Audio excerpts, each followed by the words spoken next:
আসসালামু আলাইকুম my all friend. আজকে হচ্ছে চতুর্থতম রোজা, ঠিক আছে। এটা হচ্ছে বাথামপাড়া দুতলার ওপরে আমরা তাড়াই পড়বো। তা আগে আগে দেখো, ঠিক আছে বন্ধুরা, কী করি চলো। তো আসসালামু আলাইকুম মাই অল ফ্রেন্ড। যে আমরা সবাই নাগপুর যাই, রোজা তো সবাই আছে, আমরা সব বন্ধু গোটাই দেখো। মোটা ভাই আমার রোহিত আমাদের আছে, কাল কাল চলে গেছে ও। তা আমাদের পাড়া পাড়া এই চারজনা মানে ডেলি ভোরে নাচ পড়তে আসছি। বাদ বাকি যে ছেলেগুলো আছে আমাদের প্রায় কিছু খেয়ে দিয়ে ঘুমিয়েছে খেলে কাতালে। খারাপ লাগছে, নামাজ টাজ কিছু পড়ে না। তোদের বলছে আছি এই ভিডিও তোকে শুনিস ভালো করে, ডেলি নাচটা পড়তে আসিস, ঠিক আছে। নাম করা হবে না, নাম করলে এখানে খারাপ দেখাবে।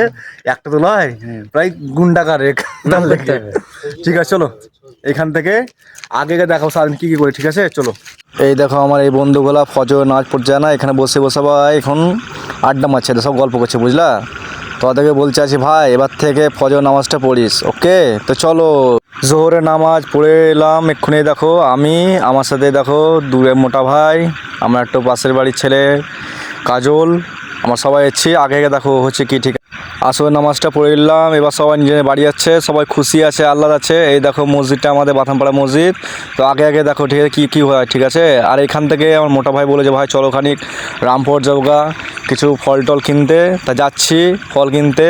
রামপুরহাটে কী হয় তোমরা দেখবা, ঠিক আছে বন্ধুরা। তো চলো, ছবকার এই পারে ফলের দোকানে মোটা ভাই এলো নিয়ে, দেখো সব মোটা ভাই আমার ফল কিনছে, আরও অন্যান্য লোকও ফল কিনছে। তো দেখো ঠিক আছে বন্ধুরা, আগে কী হয়, ঠিক আছে চলো। এখানে ভাই ফল কিনা হয়ে গেল, ইফতার টাইম হয়ে গেছে, এবার চললাম বাড়ি ভুঁ করে মোটা ভাই আমাদের, ঠিক আছে বন্ধু চলো। আর এই দেখো ভাই পুরোপুরি ইফতার খতম, নামাজ পড়ে নিলাম। এইখান থেকে আমার পুরো ব্লগটা শেষ করলাম। যদি ভালো লাগে ব্লগটা আমার, অবশ্যই লাইক কমেন্ট সাবস্ক্রাইব করে দেবা, ঠিক আছে। Good bye, tata.